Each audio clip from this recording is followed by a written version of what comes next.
Señor, gracias porque eres bueno y tu misericordia es para siempre. Gracias porque tú nos guías, Señor, y tú, Señor, pues nos atraes a ti con un amor increíble, con una misericordia que no llegamos a entender y con una gracia que nos ha transformado. Y te rogamos que en esta mañana tu palabra pueda calar en nuestro corazón, Señor, que tú nos hables, que tú nos confrontes, que tú nos corrijas, que tú nos animes, que tú nos edifiques, que tú nos enseñes, Señor, que tu palabra sea viva en esta mañana y llegue a lo profundo de nuestra alma, de nuestro espíritu y nos siga transformando y nos siga pues haciendo crecer un poquito más hasta que lleguemos a la altura tuya, Señor, que sabemos que está lejos, que aún nos queda, Señor, y que hasta que no te veamos no llegaremos, pero no queremos estar estancados, sino queremos crecer, así que te rogamos que en esta mañana la palabra pues nos hable y tú te glorifiques en ella.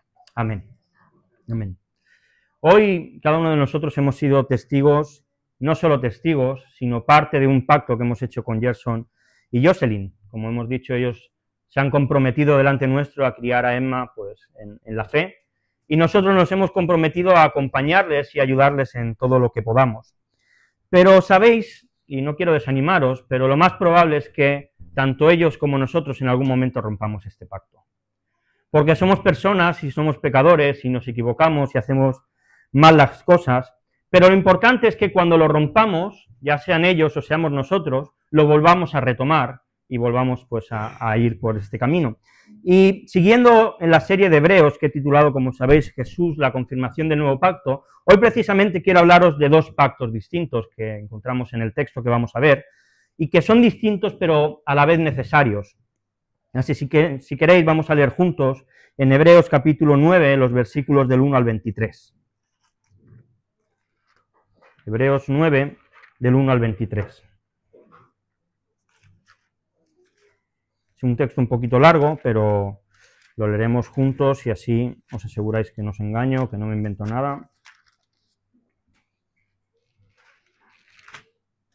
¿Lo tenéis? ¿Sí? Dicen, ahora bien, aún el primer pacto tenía ordenanzas de culto y un santuario terrenal, porque el tabernáculo estaba dispuesto así. En la primera parte, llamada el lugar santo, estaban el candelabro, la mesa y los panes de la proposición.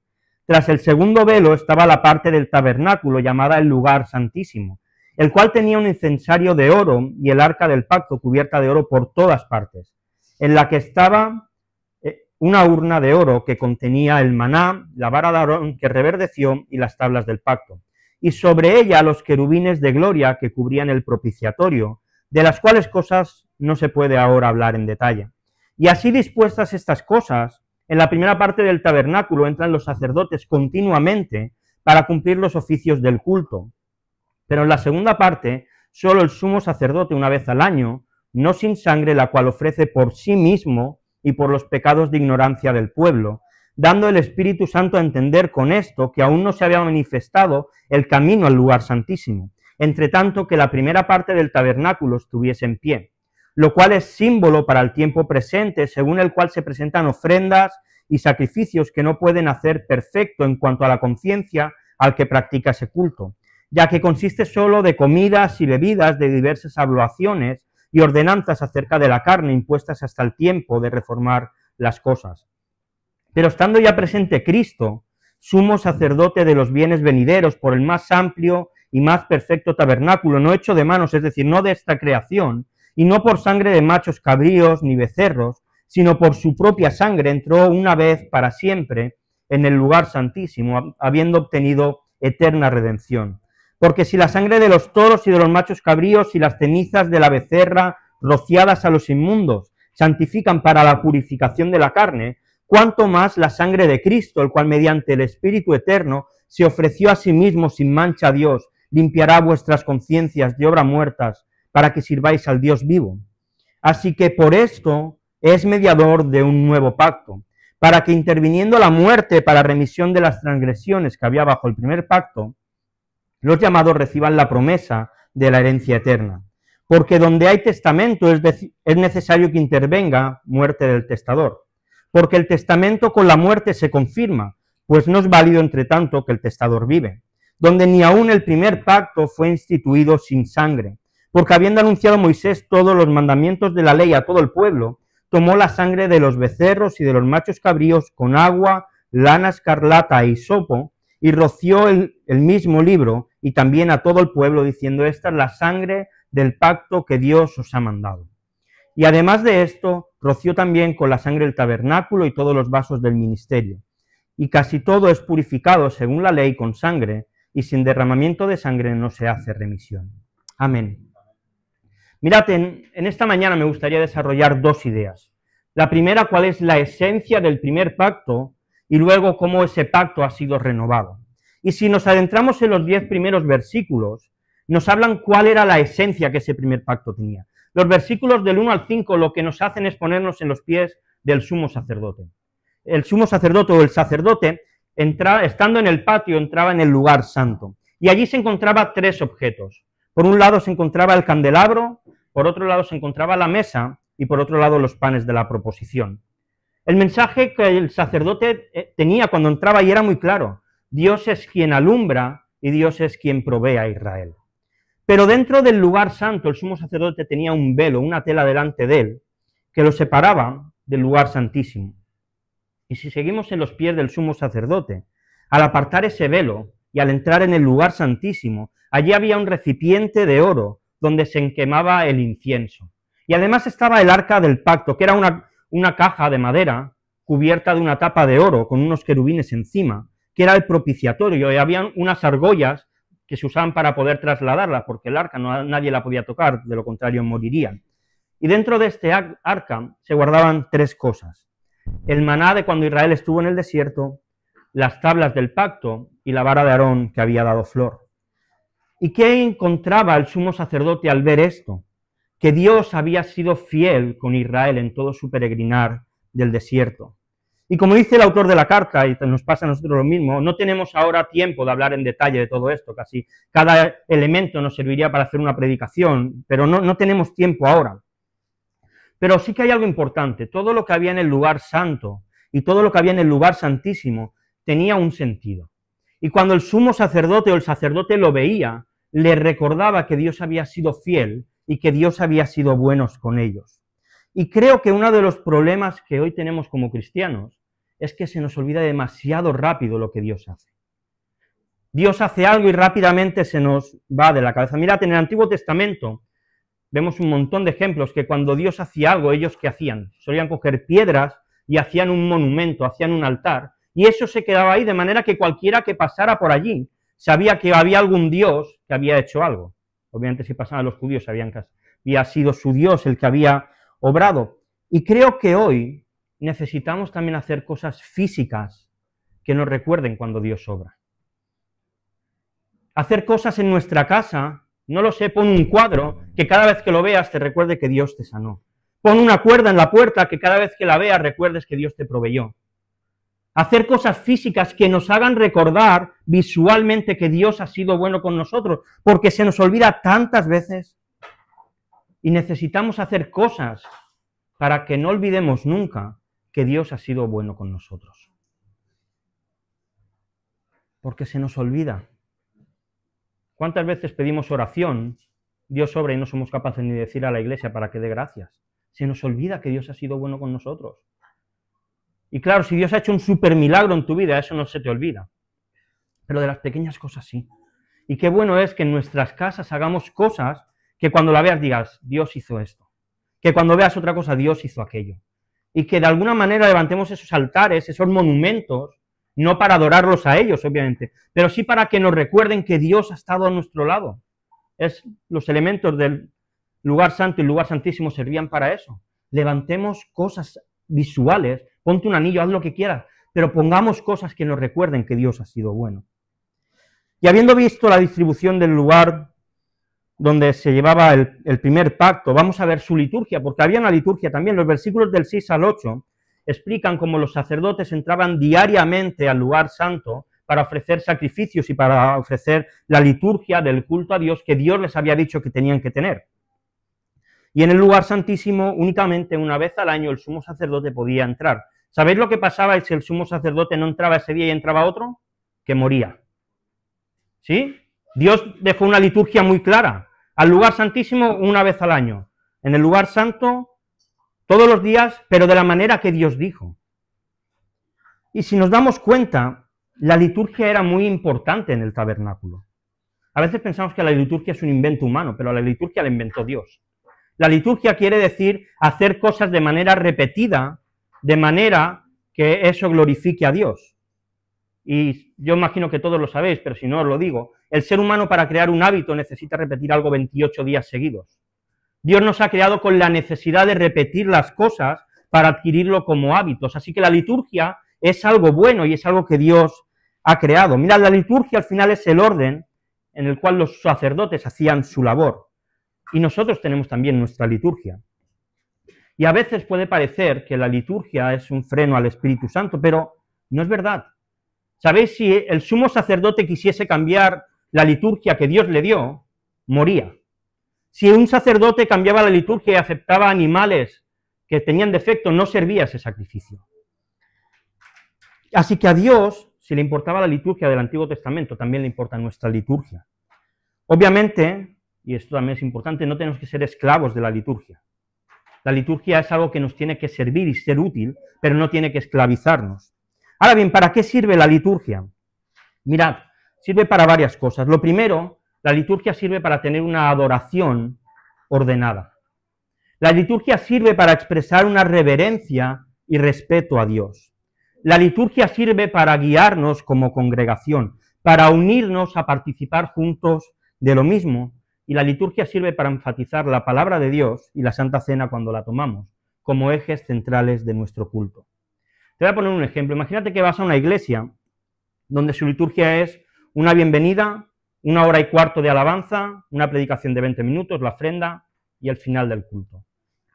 Viendo esta liturgia, ¿qué dirías tú que es lo que rige esta iglesia? ¿Qué es lo más importante para ellos? La alabanza, 1 hora y 20 y un mensaje cortito. Porque es a lo que más tiempo le dedican. Y yo cuando me preparaba pensaba, ¿cuál es nuestra liturgia? Bueno, tenemos una bienvenida, 1 o 2 canciones, un texto de un niño o un joven, una canción y luego tenemos o la predicación o el tiempo de oración, la ofrenda, los anuncios y la despedida. Desde que hicimos la unificación y llegamos aquí, yo siempre a los que dirigen he sido un poco pesado y les digo, me gusta predicar al principio. Pero no es por un capricho mío, sino que creo que predicar al principio ayuda a la liturgia del culto, ayuda a la liturgia de la iglesia, ayuda a que la adoración sea mejor, porque nuestras oraciones no van a surgir de aquello que a mí me ha pasado esta semana, y si no me ha pasado nada no oro, sino que nuestras oraciones surgen del efecto que la palabra tiene en nuestros corazones. Creo que de esta manera expresamos una reverencia y un respeto a Dios mayor, porque le mostramos que Él ha impactado nuestra vida y por tanto yo le alabo porque Dios ha sido bueno. Porque si durante la semana he tenido una semana desastrosa, quizá no voy a levantar la voz. Pero si creemos, y yo lo creo, que la palabra de Dios habla a nuestros corazones, no hay motivo ni excusa para no levantar la voz. Creo que ayuda a la congregación y que si alguien viene a la iglesia nuevo, y si hay alguien nuevo hoy, bienvenido, porque lo que vamos a hacer después viene afectado por la palabra, no por nuestros sentimientos o nuestras ideas.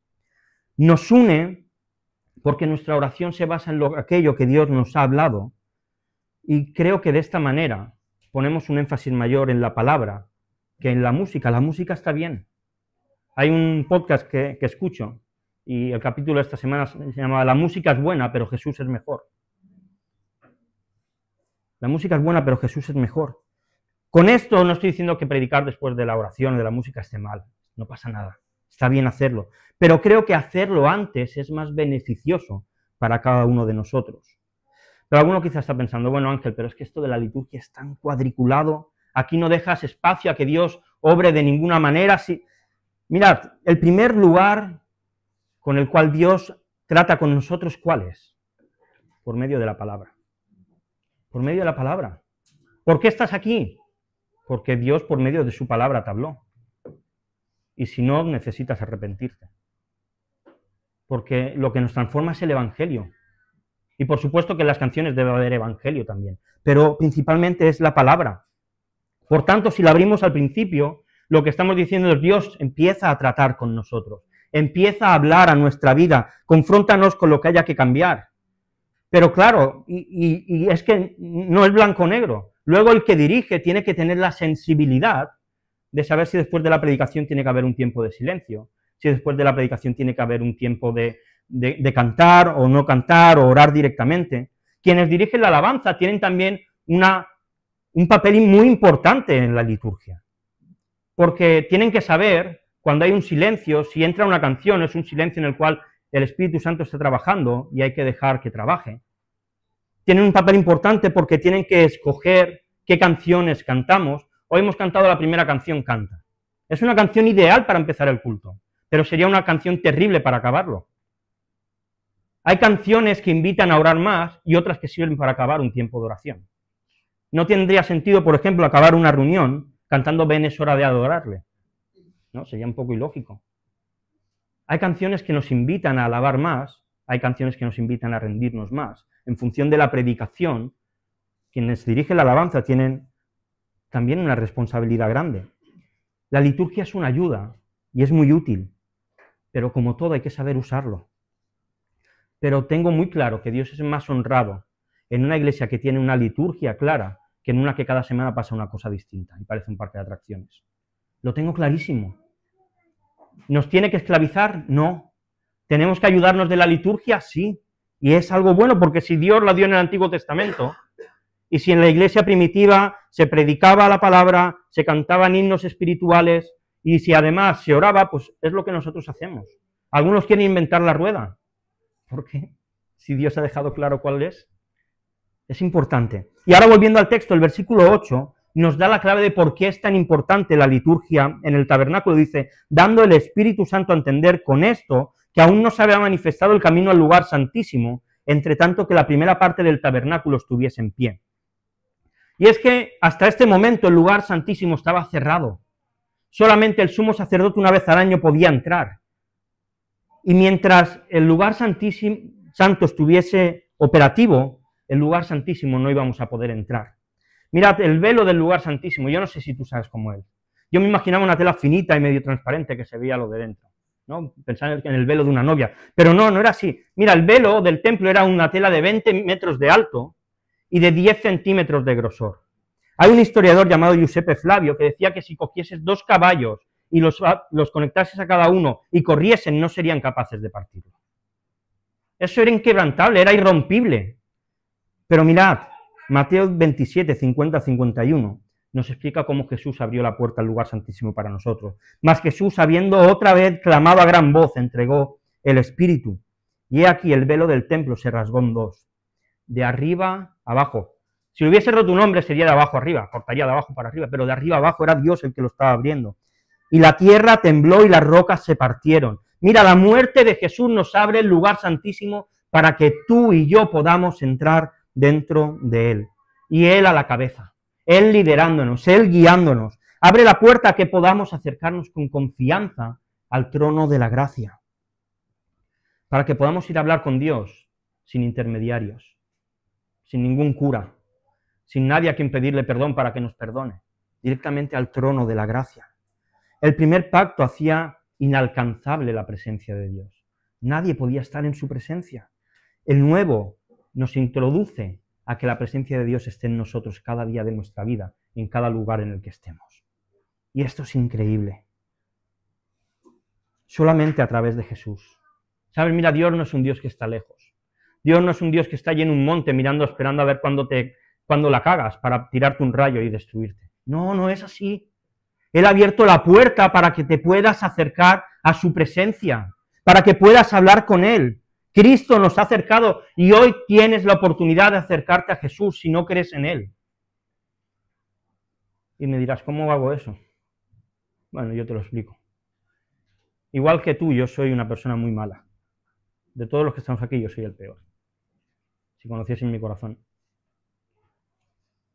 Pero como yo era malo y no me podía acercar a Dios, Dios envió a Jesús para que yo me pueda acercar a Dios por medio de Él. Y si tú hoy crees en Jesús y le confiesas como tu Señor, y tu fe, tu confianza está en que su muerte vale para cubrir tus pecados, tú también te puedes acercar al trono de la gracia.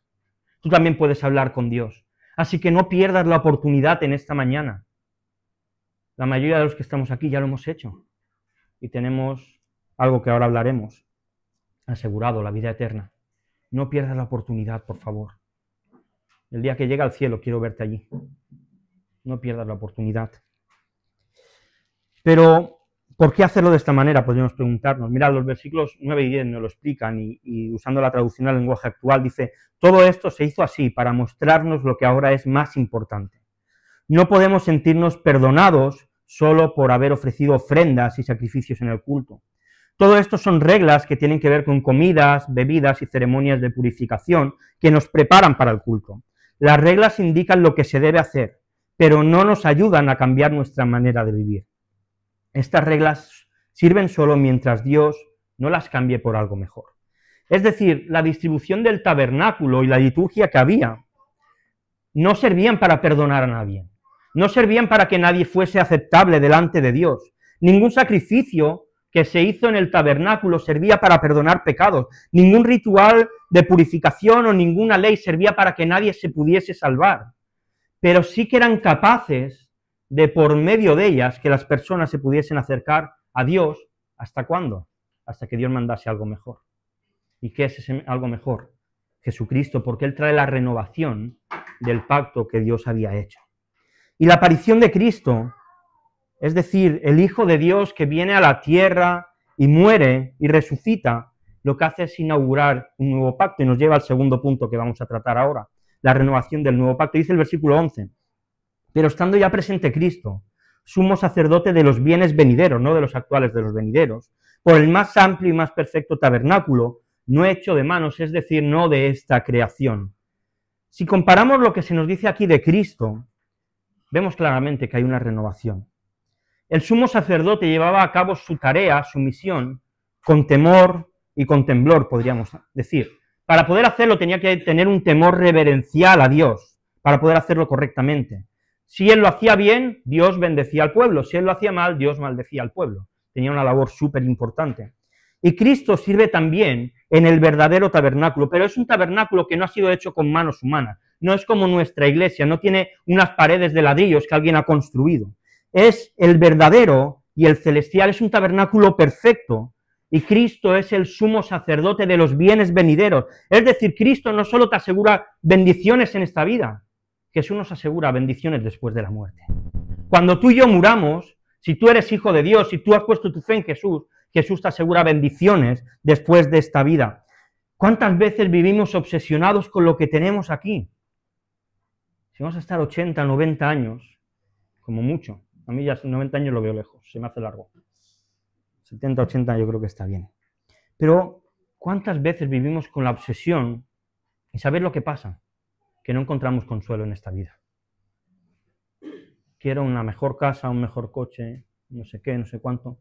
Y vivimos tan obsesionados en el objetivo que somos incapaces de vivir felices en esta vida. Pero si somos capaces de mirar y fijar nuestra mirada en la eternidad, más allá de esta vida, entonces hoy ya podemos disfrutar de esas bendiciones futuras. Mira, te escuché esta semana una historia que me encantó. Es la historia de dos bebés que están en el vientre de su madre.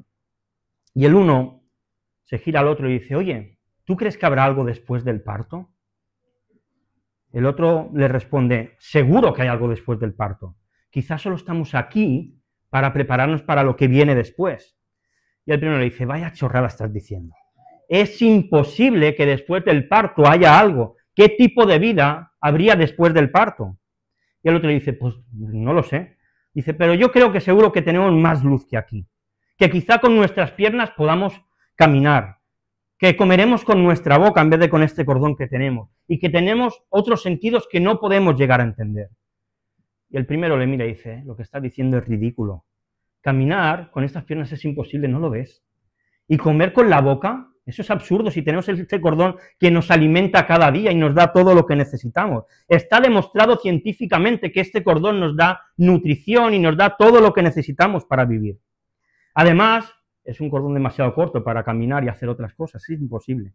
Por lógica, es imposible que después del parto pueda haber vida. Y el segundo le dice, ¿y si quizá la vida después del parto es simplemente diferente a la vida que tenemos ahora? quizá no haga falta un cordón físico para vivir. Y el primero le contesta, vale, quizá es así, pero si hubiese algo después del parto, ¿por qué nadie ha vuelto de allí? ¿Por qué? El parto tiene que ser el final de nuestra vida, y después del parto solamente oscuridad, silencio y olvido. Nadie se va a acordar de nosotros, ni nadie va a tener recuerdo de nosotros. Y el segundo le dice, mira, yo estoy seguro de que nosotros vamos a conocer a mamá, y ella cuidará de nosotros. ¿Mamá? ¿De verdad tú crees en mamá? Si mamá existe, ¿dónde está ahora? No la veo. Y el segundo le dice, ella está a nuestro alrededor. Nosotros somos parte de ella. Vivimos en ella. Sin ella este mundo no podría existir. Sería imposible. Y el primero le dice, lo que dices no tiene sentido, no tiene ninguna lógica. Yo no la veo, es lógico que ella no esté aquí. Y el segundo le dice, a veces, cuando estamos en silencio y realmente escuchas, puedes notar su presencia. Puedes escuchar cómo te ama. Puedes escuchar su tierna voz llamándote desde arriba. Y mira, nos han dicho tantas veces que Dios no existe por un montón de cosas. ¿Y si la vida que viene después simplemente es diferente a esta? ¿Y si la vida que viene después es segura porque Cristo nos asegura los bienes venideros? Nos asegura que no habrá dolor, que no habrá llanto, que no lucharemos más contra el pecado, que será una vida llena de luz, donde no habrá tinieblas y donde no habrá oscuridad, donde podremos vivir en paz, donde el cordero y el león vivirán sin pelearse. Hoy lo pasamos mal, hoy sufrimos, pero Jesús es nuestro intermediario con el Padre y nos asegura que vienen cosas mejores. Nos aseguran que hay una vida que es mejor que la actual. No te desanimes, no tires la toalla. Como hemos hecho hasta hoy, sigue poniendo tu mirada en Jesús, el autor y el consumador de nuestra fe, el sumo sacerdote de los bienes, de las bendiciones, de la herencia que nos va a venir una vez muramos y no estemos en esta tierra. Ahora bien, ¿de qué manera Cristo entra en este tabernáculo celestial? Es importante porque los sumos sacerdotes entraban una vez al año con la sangre de un cordero, pero esto era insuficiente, esto valía para el templo de la tierra, pero no era suficiente para entrar en el tabernáculo celestial. Y Jesús entró una sola vez y para siempre, y lo hizo con su propia sangre. Con su propia sangre. La cruz es la que da entrada a Cristo en el tabernáculo celestial. Mirad, Dios en el primer pacto le ordena a los sacerdotes que tienen que entrar al lugar santísimo con sangre. Pero no, esto no es un capricho de Dios. En aquella época cualquier pacto se firmaba con sangre. Cualquier pacto que se hacía entre dos pueblos, entre dos tribus, entre dos personas, se hacían con sangre. Pero esto servía como purificación de la carne, pero no era suficiente. Mira, todos los sacrificios que se hicieron, era como si alguien, cada vez que se hacía un sacrificio, estuviese apuntando en una cuenta una deuda. Cada año que el sumo sacerdote entraba y hacía el sacrificio en el lugar santísimo, era como si en una libreta estuviese apuntando una cuenta que el pueblo debía a Dios. Pero hacía falta que alguien pagara realmente esa deuda, y ese es Cristo, quien por medio del Espíritu Santo se entrega a sí mismo a la misma presencia y delante del Padre. El sacrificio de Jesús nos muestra la Trinidad. El Hijo se entrega a sí mismo, el Espíritu Santo entrega al Hijo al Padre, y el Padre queda saciada a su justicia. ¿Te estás dando cuenta de lo que decimos? Jesús murió una sola vez en la cruz, y es el sacrificio perfecto que tú y yo necesitábamos. Es el sacrificio perfecto que tú y yo no podíamos hacer, y lo hizo una vez y para siempre. Mira, Jesús no necesita ser sacrificado cada semana, como hace el catolicismo romano cuando participan de la hostia y del vino en la transubstanciación, donde ellos creen que literalmente la hostia se convierte en el cuerpo de Jesús, el vino se convierte en la sangre, y por lo tanto cada semana lo vuelven a sacrificar. Y esto tiene una afectación clara para nosotros en dos sentidos. Lo primero, si tú te has arrepentido de algo y crees que Jesús lo ha cubierto con su sangre, no tienes que volver a arrepentirte nunca más de eso. Nunca más.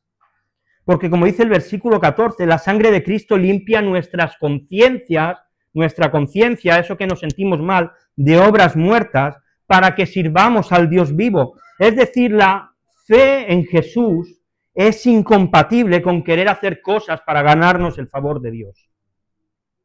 Si tú te estás esforzando en ganarte el favor de Dios, entonces es que no has entendido de qué va lo de que Jesús muriese en la cruz. Pero es nuestra tendencia. Voy a hacer esto para que Dios esté contento conmigo. A nuestros niños le enseñamos, no mientas porque si no Dios se va a enfadar. No desobedezcas. ¿Qué evangelio es ese? No es el evangelio. Y luego llegan a los 13, 14 años y le intentamos enseñar el evangelio y no lo entienden.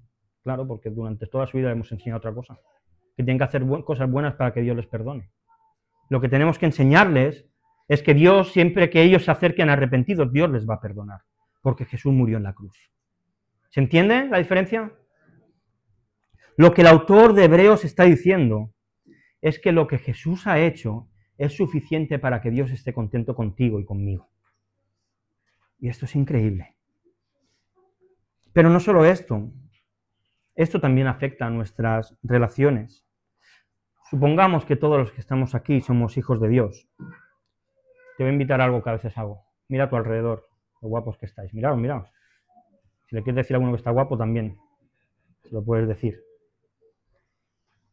Mira, todos los que has visto son personas que han sido cubiertas con la sangre de Jesús.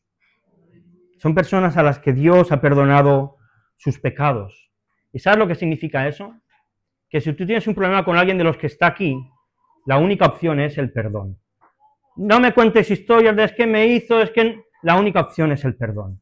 Porque si la sangre de Jesús valió para que la ira de Dios se calmara contra esa persona, o una de Dios, o tu ira es más grande que la de Dios, o te estás equivocando. O mi justicia es más grande que la de Dios y por eso el sacrificio de Jesús no sirve para que yo perdone, o estamos mal. Es imposible que un creyente no perdone a otro si realmente ha experimentado el perdón de Dios. Es imposible. Así que si tienes un problema con alguien, arréglalo, porque Jesús ha muerto por esa persona y su sangre ha cubierto su pecado. Y si Jesús lo ha cubierto, no eres tú nadie para destaparlo. Arréglate, perdónalo, y no te estoy hablando de que tengamos que ser íntimos amigos. El amor no es ser íntimos amigos, es cubrir las necesidades. Hoy no voy a usar a Francisco. Si yo tengo un problema con Yelitza y me arreglo con ella, no tenemos por qué ser íntimos amigos, pero si ella necesita algo, yo tengo que cubrir su necesidad. Porque eso es el amor, cubrir la necesidad de los otros. ¿Qué ha hecho Jesús? ¿Cómo ha mostrado su amor? Cubriendo nuestra necesidad, ¿cuál? La de salvación.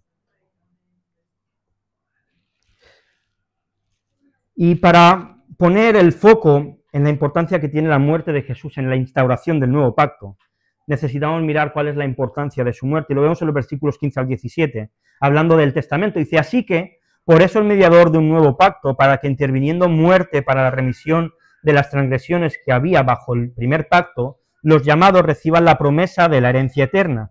Porque donde hay testamento es necesario que intervenga muerte del testador. Porque el testamento con la muerte se confirma, pero no es válido entre tanto que el testador vive. Esto es lógico. ¿Todos saben lo que es un testamento? ¿Sí? Un documento legal que explica que cuando la persona muera, cómo se van a distribuir sus riquezas si las tiene. En nuestro caso, yo en el mío no sé si tendré mucha riqueza cuando me muera, pero lo poco que haya, pues será pues, en principio para Vega, y si llegan más hermanitos, pues para ellos. Pero el testamento, ¿cuándo vale? Cuando muere la persona, antes no sirve para nada. Es un papel escrito, pero no vale absolutamente de nada. Por eso, la muerte de Jesús era suficiente, había una promesa, y es que alguien que iba a nacer de una mujer iba a restaurar lo que se rompió en el Edén por culpa del pecado de Adán, y eso que naciese iba a aplastarle la cabeza a la serpiente, que representa a Satanás.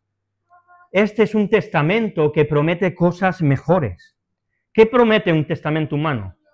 Una casa, 2 casas, 100 casas, una cuenta bancaria. Esto es lo que nos promete un testamento humano, bienes de esta vida. Pero, ¿sabes? Todo eso con el tiempo acaba deteriorándose. Los coches, cuando los sacas del concesionario, valen menos. Una casa, si no la cuidas, cada vez pierde más valor. Con la inflación van subiendo también. Pero llega un terremoto y te la tumba y ya no vale nada. Todas estas cosas hoy están y mañana o pasado, de aquí a 10 años, no están. ¿Y cuántas veces nuestro foco está en conseguir las cosas que son buenas? Yo no digo que no sean buenas. ¿Es bueno tener dinero? Por supuesto. Y sabes, tenemos que orar para que el Señor nos prospere en nuestros trabajos, para que el Señor nos dé mejores trabajos, para que el Señor nos haga llegar a más gente, para que podamos predicarle el Evangelio a más personas. Está bien querer tener un mejor trabajo, un mejor coche, un mejor piso, una casa con una gran terraza donde podamos ir todos a comer cada domingo una barbacoa. Está genial todo eso. Pero cuando nuestro foco está ahí, igual que aquella parábola de Jesús, igual nos va a venir alguien y nos va a decir, ¿de qué te sirve todo esto si tu alma se está perdiendo? Hoy vienen a por tu alma, ¿para qué te sirve todo lo que tienes si te vas al infierno? De nada. Por eso el testamento de Jesús es tan importante, porque él habla de una herencia eterna, no de algo de esta tierra, no algo de estos 70, 80 años. Jesús tenía que morir no solo para que nosotros formásemos parte del nuevo pacto, sino para que todos los pecados que se cometieron antes de que Jesús viniera pudiesen ser perdonados. Sin Jesús los pecados del Antiguo Testamento no serían perdonados. Era una deuda que se iba ampliando cada vez más, pero alguien la tenía que pagar, y ese era Jesús. Así que Jesús también le está ofreciendo herencia a aquellos que vivieron en el primer pacto. No solo a nosotros, también a ellos. Pero algo importante, no era necesario solamente que Jesús muriera, sino que era necesario que muriese y hubiese sangre. Dicen los versículos del 18 al 22, de donde ni aún el primer pacto fue instituido sin sangre, porque habiendo anunciado Moisés todos los mandamientos de la ley a todo el pueblo, tomó la sangre de los becerros y de los machos cabríos con agua, lana escarlata y hisopo, y roció el mismo libro y también a todo el pueblo, diciendo, esta es la sangre del pacto que Dios os ha mandado. Y además de esto, roció también con la sangre el tabernáculo y todos los vasos del ministerio, y casi todo es purificado según la ley con sangre, y sin derramamiento de sangre no se hace remisión de pecado. Yo no sé si tú te imaginas esta escena. Imagínate a Moisés, después de haber hecho el sacrificio, todo el pueblo y él lanzándole sangre encima. Es lo que dice, roció sangre sobre el pueblo. Hoy diríamos que esto es una locura, pero fue lo que Moisés hizo. Mira, cuando Adán y Eva pecan, en Génesis se nos narra que ellos se ven desnudos y Dios les hace unos vestidos con ropa de animales. Dios no creó un abrigo de Armani de la nada. Para que hubiesen telas, murieron animales. Hubo animales que murieron para que Adán y Eva se pudiesen vestir. Y para que el animal muriese hubo sangre.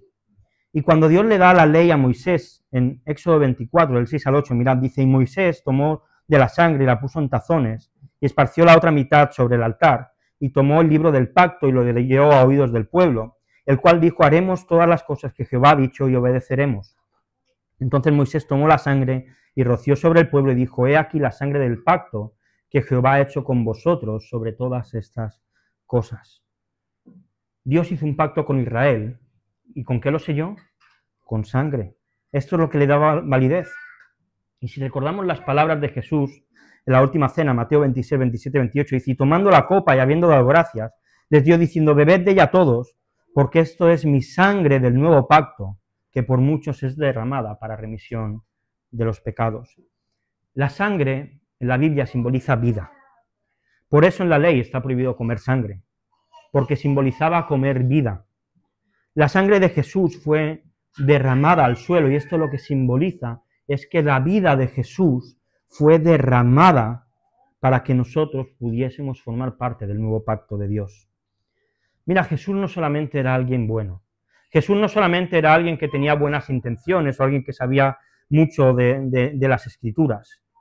Jesús era Dios hecho persona. Jesús era el Dios eterno que creó todo el universo y se quiso meter en un cuerpecito de un bebé como el que hemos visto hoy de Emma. Jesús quiso limitar, el Dios Todopoderoso quiso depender de que una mujer, un adolescente, la alimentara cada día. Jesús quiso vivir como nosotros. Yo no sé si tú eres consciente de esto. Jesús estaba en el cielo con un montón de ángeles adorándole y decidió limitarse para venir a la tierra y sentir como nosotros sentimos, para que le escupieran, para que le insultaran, para que le intentaran matar, para que su familia dijesen que estaba loco. El Dios Todopoderoso quiso humillarse hasta morir como un delincuente. Por ti y por mí. Por meternos en el nuevo pacto. Es increíble. Es inexplicable. Y es maravilloso a la vez. Mirad, acabo ya. Jesús quiso saber qué era el cansancio, qué se siente con el dolor, con el sufrimiento, con la soledad, con el abandono, y lo hizo por amor a los suyos. A veces medimos el amor de Dios por nuestras circunstancias. Todo me va bien, Dios me ama mucho. Las cosas no me van muy bien, Dios ahora me ama un poquito menos. Pero la realidad es que Jesús es la evidencia del amor que el Padre te tiene. ¿Cuánto vale un ser humano? Según el país. Pero para Dios vale la sangre de su Hijo. Y esto es increíble. Y por tanto, Él con su sangre firma un pacto por el cual nuestros pecados, todo lo malo que hemos hecho, todo lo malo que decimos, todo lo malo que sentimos, todo lo malo que pensamos, todo lo malo que nadie ve, que nadie conoce, pero Dios sí, Jesús lo perdona. La sangre de Jesús es preciosa. La sangre de Jesús es bonita. La sangre de Jesús es muy valiosa. Es como un manto que se posa sobre nuestro pecado para que el Padre no lo vea. Por tanto, la sangre de Jesús es algo en lo que no deberíamos menospreciar nunca. Y el autor de Hebreos hace una advertencia sobre esto, capítulo 10, versículos del 26 al 29, dice: porque si pecáramos voluntariamente después de haber recibido el conocimiento de la verdad, ya no queda más sacrificio por los pecados, sino una horrenda expectación de juicio y de hervor de fuego que ha de devorar a los adversarios. El que viola la ley de Moisés por el testimonio de 2 o 3 testigos muere irremisiblemente. ¿Cuánto mayor castigo pensáis que merecerá el que pisoteare al Hijo de Dios y tuviere por inmunda la sangre del pacto en la cual fue santificado e hiciere afrenta al Espíritu de gracia? Mira, déjame explicarte esto con una ilustración. Imagina un niño que su madre le ha puesto bien guapo para venir a la iglesia el domingo por la mañana y le ha puesto una camisa blanca reluciente. Y el niño no se le ocurre otra cosa que ponerse a jugar mientras su madre se arregla y su padre está haciendo algo, a jugar con pintura. ¿Cómo acaba la camisa? Pues llena de manchas de pintura, ¿verdad? Y cuando su madre lo ve, le quita la camisa y coge todos los productos que tiene en su casa y empieza a frotar, y a frotar, y a frotar, pero la mancha no desaparece. Y el hijo, al ver a su madre tan preocupada, dice: mamá, no te preocupes, yo lo arreglo. Vamos a poner una pegatina encima y la mancha no se ve. Bueno, parece buena la idea del hijo. Y sabes, así vivimos muchos de nosotros, intentando tapar nuestro pecado con las pegatinas de nuestras buenas obras. Pero lo único que puede limpiar tu pecado es la sangre de Jesús. No hay nada más. Todo lo bueno que tú hagas no vale para nada delante de Dios. Solamente la sangre de Jesús. Y mira, y si tú has escuchado hoy esto y vives tu vida como si la sangre de Jesús no existiese, si intentas tapar tus pecados, tus malas cosas con tus buenas obras, estás pisoteando al Hijo de Dios. Estás escupiendo sobre la sangre de Jesús. Y pobrecito del que actúa así. Y pobrecito del que actúa así. No vivas así. No dejes pasar más el tiempo. Tengo una buena noticia. Hoy te puedes acercar a Jesús. Hoy puedes ir a Él y hablar con Él. No pierdas la oportunidad de poner en orden tu vida si tu vida está descarriada. Quizá digas: es que Ángel, yo estoy tan roto por dentro. Es que si yo te contase mi vida, es que si tú supieses lo que me han hecho otras personas, es que si tú supieses por lo que yo he pasado, si tú supieses que yo ayer me quería quitar la vida porque estoy harto de vivir aquí, quizás sientas que nadie te quiere. Quizás sientas que estás roto en 1000 pedazos, que no le importas a nadie. Bienvenido a la iglesia. Yo no sé si alguno de vosotros os sentís súper bien todos los días, yo no. Bienvenido a la iglesia. El lugar donde te sientes una basura, pero Jesús te hace sentir válido. el lugar donde sabes que no puedes acercarte a Dios, pero que gracias a Jesús puedes ir al trono de la gracia y encontrar consuelo, encontrar misericordia y encontrar respuestas a nuestra vida. Donde estás destrozado por dentro, pero te acercas a Jesús y Él te reconstruye. No pierdas la oportunidad en esta mañana de acercarte a Jesús. Si no eres creyente, no te vayas sin hablar a Dios y pedirle a Jesús que cambie tu vida y pedirle perdón por tus pecados. Si eres creyente, no sigas viviendo una vida alejada de Dios, como si la sangre de Jesús no valiese. Reconcíliate con Dios. Reconcíliate con Dios, porque Él derramó su sangre para meternos en un nuevo pacto y con una promesa maravillosa, la vida eterna. Una vida después de esta vida, sin dolor, sin llanto, sin enfermedad, sin lucha contra el pecado, una vida plena, donde Jesús será el protagonista. Yo quiero estar ahí. ¿Queréis vosotros? Vamos a orar. Señor, gracias porque tú eres bueno. Y gracias porque ninguno de nosotros merecemos estar aquí. Ninguno de nosotros merecemos llegar a la presencia del Padre, al trono de la gracia, pero tú partiste el velo al morir. Tú cubriste con tu sangre nuestro pecado. Y hoy podemos acercarnos a ti. Señor, gracias porque no es por nosotros. Perdónanos por las pegatinas que intentamos poner sobre nuestro pecado, en lugar de dejarnos limpiar con tu sangre, Señor. Y te ruego que si en esta mañana, Señor, alguien no te conoce, lleve mucho tiempo en la iglesia o poco, pero si alguien no te conoce, que tú te reveles a su corazón, Señor, que este mensaje impacte su vida, que este mensaje le haga confrontarse con su pecado, Señor, y sentir ese amor tan grande que tú nos demostraste en la cruz. Gracias por amarnos, Señor. Gracias por querernos. Gracias por tu misericordia. Y, Señor, venimos ante ti rotos, Señor, muchos venimos desgastados, sin fuerzas, sintiéndonos que quizá no valemos nada y que nadie nos quiere y que no le importamos a nadie, pero a ti te importamos, Señor, y te rogamos que tú obres en esta mañana en nuestra vida, que tú obres en nuestros corazones, Señor. Gracias por tu misericordia y gracias por tu gracia, Jesús. Amén.